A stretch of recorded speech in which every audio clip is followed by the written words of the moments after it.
Karnataka news beet follow ಮಾಡಿ, subscribe ಮಾಡಿ. 7 ಸ್ಥಾನಗಳಿಗೆ ಎಲೆಕ್ಷನ್ ನಡೀತಾ ಇದೆ. 8 ಅಭ್ಯರ್ಥಿಗಳು ಕಣದಲ್ಲಿದ್ದಾರೆ. ಕಾಂಗ್ರೆಸ್ನಿಂದ 5 ಅಭ್ಯರ್ಥಿಗಳು ಅಖಾಡಕ್ಕಿಳಿದಿದ್ದಾರೆ.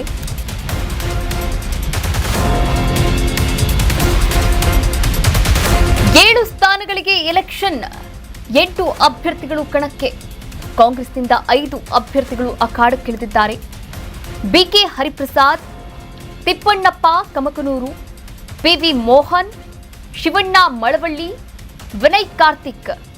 ಇನ್ನು ಬಿಜೆಪಿಯಿಂದ ಲಿಂಗರಾಜ್ ಪಾಟೀಲ್, ರಘು ಕೌಟಿಲ್ಯ ಹಾಗೆ ಮೈತ್ರಿ ಅಭ್ಯರ್ಥಿಯಾಗಿ ಗೋವಿಂದರಾಜು ಕಣಕ್ಕೆ ಇಳಿದಿದ್ದಾರೆ. ನೋಡಿ, 7 ಸ್ಥಾನಗಳಿಗೆ ಈ ಒಂದು ವಿಧಾನ ಪರಿಷತ್ ಎಲೆಕ್ಷನ್ ನಡೀತಾ ಇದೆ. 7 ಸ್ಥಾನಗಳಿಗೆ 8 ಅಭ್ಯರ್ಥಿಗಳು ಸ್ಪರ್ಧೆಯನ್ನು ಮಾಡ್ತಾ ಇದ್ದಾರೆ. ಹಾಗಾದ್ರೆ ಕಾಂಗ್ರೆಸ್ನಿಂದ ಯಾರ್ಯಾರೆಲ್ಲ ಸ್ಪರ್ಧೆಯನ್ನು ಮಾಡ್ತಾ ಇದ್ದಾರೆ? ಕಾಂಗ್ರೆಸ್ನಿಂದ ಈಗಾಗಲೇ 5 ಜನ ಅಭ್ಯರ್ಥಿಗಳು ಸ್ಪರ್ಧೆಯನ್ನು ಮಾಡ್ತಾ ಇರುವಂಥದ್ದು. ಬಿಕೆ ಹರಿಪ್ರಸಾದ್ ಅವರು ಕೂಡ ಈ ಒಂದು ವಿಧಾನ ಪರಿಷತ್ ಚುನಾವಣಾ ಅಖಾಡದಲ್ಲಿದ್ದಾರೆ. ಅವರ ಜೊತೆಗೆ ತಿಪ್ಪಣ್ಣಪ್ಪ ಕಮಕನೂರು, ಪಿವಿ ಮೋಹನ್ ಹಾಗೆ ಶಿವಣ್ಣ ಮಳವಳ್ಳಿ, ವಿನಯ್ ಕಾರ್ತಿಕ್ ಇವರೆಲ್ಲರೂ ಕೂಡ ಕಾಂಗ್ರೆಸ್ನ 5 ಜನ ಅಭ್ಯರ್ಥಿಗಳಾಗಿದ್ದಾರೆ. ಇನ್ನು ಬಿಜೆಪಿಯಿಂದ ಲಿಂಗರಾಜ್ ಪಾಟೀಲ್ ಮತ್ತು ರಘು ಕೌಟಿಲ್ಯ ಇವರು ಕೂಡ ಕಣದಲ್ಲಿ ಇರುವಂಥದ್ದು, ಸ್ಪರ್ಧೆಯ ಅಖಾಡದಲ್ಲಿದ್ದಾರೆ. ಹಾಗೆ ಮೈತ್ರಿ ಅಭ್ಯರ್ಥಿಯಾಗಿ ಅಂದರೆ ಬಿಜೆಪಿ ಮತ್ತು ಜೆಡಿಎಸ್ ಅಭ್ಯರ್ಥಿಯಾಗಿ ಗೋವಿಂದರಾಜು ಅವರು ಕೂಡ ಕಣಕ್ಕೆ ಇಳಿದಿರುವಂಥದ್ದು. ಲಿಂಗರಾಜ್ ಪಾಟೀಲ್ ಬಿಜೆಪಿಯ ಅಭ್ಯರ್ಥಿ. ಒಟ್ಟಾರೆಯಾಗಿ ಇಲ್ಲಿ 8 ಅಭ್ಯರ್ಥಿಗಳು ಕಣಕ್ಕೆ ಇಳಿದಿದ್ದಾರೆ.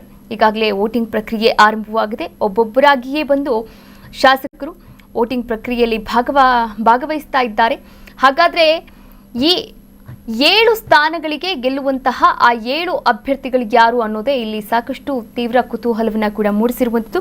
ಸಂಜೆ 5 ಗಂಟೆಗೆ ಈಗಾಗಲೇ ಚುನಾವಣಾ ಪ್ರಕ್ರಿಯೆ ಮುಗಿದಾದ ಬಳಿಕ ಮತ ಎಣಿಕೆ ಕೂಡ ಆರಂಭವಾಗುತ್ತೆ. ಮತ ಎಣಿಕೆಯ ಬಳಿಕ ಇವತ್ತೇ ಈ ಒಂದು ಚುನಾವಣೆಯ ಒಂದು ಏನಿದೆ 8 ಅಭ್ಯರ್ಥಿಗಳ ಭವಿಷ್ಯ ಕೂಡ ಪ್ರಕಟವಾಗಲಿದೆ.